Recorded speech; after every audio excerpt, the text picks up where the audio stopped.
Dlho som tu nebola a pôvodne malo ma toto video úplne inú formu. Mala som ho už aj natočené. Bol to taký, že mini unboxing spojený s tým, že 15 minút niečo kreslím a do toho by som niečo hovorila. Už som to aj začala strihať, ale zistila som, že vôbec sa mi to vizuálne nepáči a že vlastne s tým vôbec nie som spokojná a ten pôvodný koncept tohto celého, čo som vymyslela, toho spontánneho hovorenia, neupravovania a tak sa úplne z toho proste vytratil.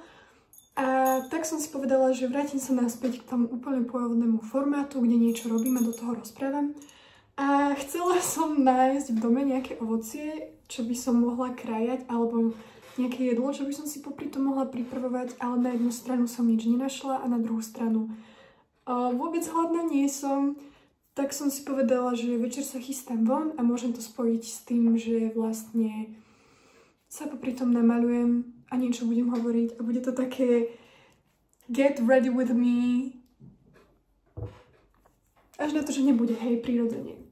Ale nejdem nič ďalej už hovoriť, žiadne úvodné slovo, ale idem sa do toho rovno pustiť.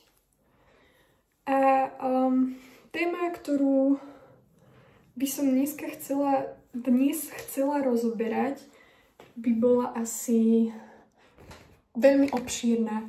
Nič konkrétne mi nenapadá, čo by som chcela povedať, ale momentálne v tomto období prežívam celkom významnú nejakú takú identitnú krízu, alebo ak by som to mohla nazvať neviem, ako by som to inak mohla nazvať. Je to proste identitná kríza. Proste snažím sa nájsť seba a snažím sa isté veci na sebe zmeniť, na svojich nejakých návykoch alebo takých zvyklostiach, ktoré mám. A to vzdanie sa nejakej tej staršej verzie mňa, ktorá proste ma v istých veciach spomaľuje a spôsobuje mi, že nie som úplne spokojná s tým, ako prežívam veci, alebo s tým, ako sa vysporiadavam s vecami. Je to spojené s tým, že sa musím vzdať tej starej časti a prijať nejakú novú. A tej starej sa už nejako v procese vzdávam. Isté veci už by som povedala, že nerobím, ako som zvykla. Samozrejme sú to fakt drobné veci, všetko je proces a jednoducho nič sa nestane zo dňa na deň. To som si tiež musela uvedomiť. A tiež je to niečo, čo ma dosť proste som s tým spokojná, pretože som veľmi netrpezlivý človek a mám rada, keď proste veci sú hotové a veci plynú rýchlo a tak, ako ja chcem, iba že prirodzene to tak vo svete nie je ani v živote. No a keď už sa vlastne tej starej ja nejako vzdávam nejakých tých neúplne najzdravších zvyklostí, tak strácam ako keby hodzaký pojem identity, hodzaký v podstate niečo, čo by zo mňa niekoho robilo. Ako keby, čo by ma definovalo. A to myslím hlavne ako keby zvnútra voči sebe, pretože zvonka ma ľudia nejako vnímajú, majú o mne nejaký obraz, nejakú myšlienku, takisto ako aj ja mám o ľuďoch nejaký obraz, nejakú myšlienku, ale tá nie je celistvá, ani pravdivá a ani nikdy 100% nebude. Pretože my ako ľudia vidíme svet cez svoje oči, každý vidí svet cez svoje oči a tým pádom vidí aj druhých podľa seba a ako keby to, čo vidí v druhých, je len odraz samého seba. Čiže to, čím som ja pre ľudí, sa neobávam, že som ničím, pretože každý, opäť môj večný problém plnej galérie, ospravedlňujem sa za strih. Posledná myšlienka bola, že každý je niekým aspoň trochu, takže každý môže sa seba odrážať na druhých ľudí.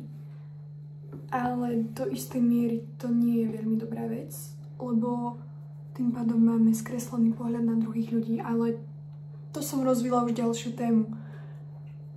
Hlavným mojím tým, čo som chcela povedať, je to, že ja sama neviem, kým som.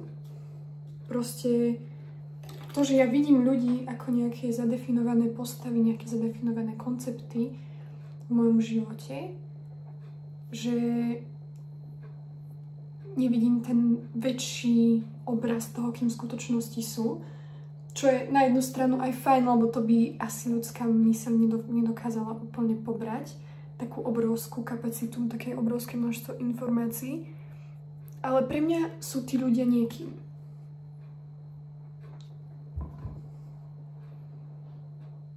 Takže možno by som mohla čerpať z toho, ako vlastne ja vnímam tých ľudí. Z toho, ako sa ja na nich odrážam, tak by som mohla samú seba spoznať vďaka tomu. Ako keby to, čo som doteraz povedala. Možno do istej miery, ale celkové poznanie vždycky prichádza len znútra. A preto seba neviem, zvedavá, koľkokrát sa toto ešte stane. Neviem, čo s tým mám robiť. Žanujem. Ale spoiler, stalo sa to znova. Nevadí. Ani už neviem, o čom som hovorila. Asi proste o tom, že musíme si niečo začať robiť inak. Asi proste sa musím prenastaviť, iba že ja neviem ako. A možno aj viem, len nechcem vedieť, a len sa tvárim, že nemám čas, keby nad tým premýšľať, ale teraz v skutočnosti fakt nemám čas, lebo som rada, že si viem oddychnúť niekedy, lebo čo sa týka školy, je toho fakt hrozne veľa a ja mám pocit, že neviem, je to aj samozrejme o prioritách, ale verím, že prestanem všetko odkladať a hlavne seba. Lebo to robím už strašne dlho. Odkedy som sa naučila, že sa niečo také vlastne dá robiť. A ako mi od decka hovorili, ako to, že budem dávať druhých pred seba a to, že budem robiť veci pre druhých, zo mňa spraví dobrého človeka a to je najlepšia hodnota, ako človek môže mať. Tak prirodzene som to tak robila, ale asi v zlej forme jednoducho. Zle som to pochopila, čo je v poriadku, len je to potom len môj ďalší problém. A uhorky asi nie sú najlepší statív.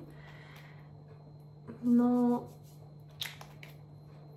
už asi by som mohla niečo s tým robiť, keďže dospievam aj ten čas, kedy už sa moja osobnosť nejak tak viac formuje aj pred tými dobrými ľuďmi, ale hlavne samozrejme teda pri mne a chcela by som mať nejakú moc a silu nad tým, že kým som a čo robím. Takže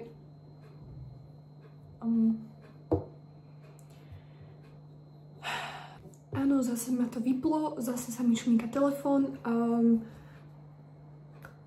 Nevadí, tak či tak to budem musieť zostrihávať, ale hlavná myšlienka je teda hľadanie samej seba. Čo je avšak proces na celý život. Takže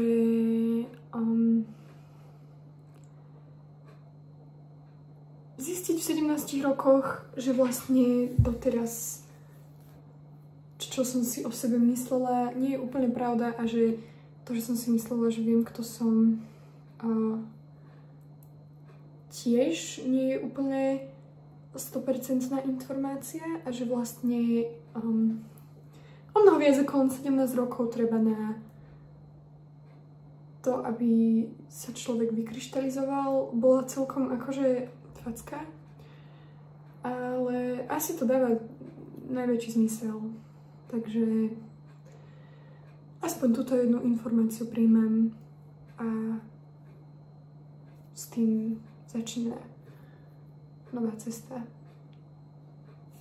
ktorým budem musieť ešte veľa toho nového prijať.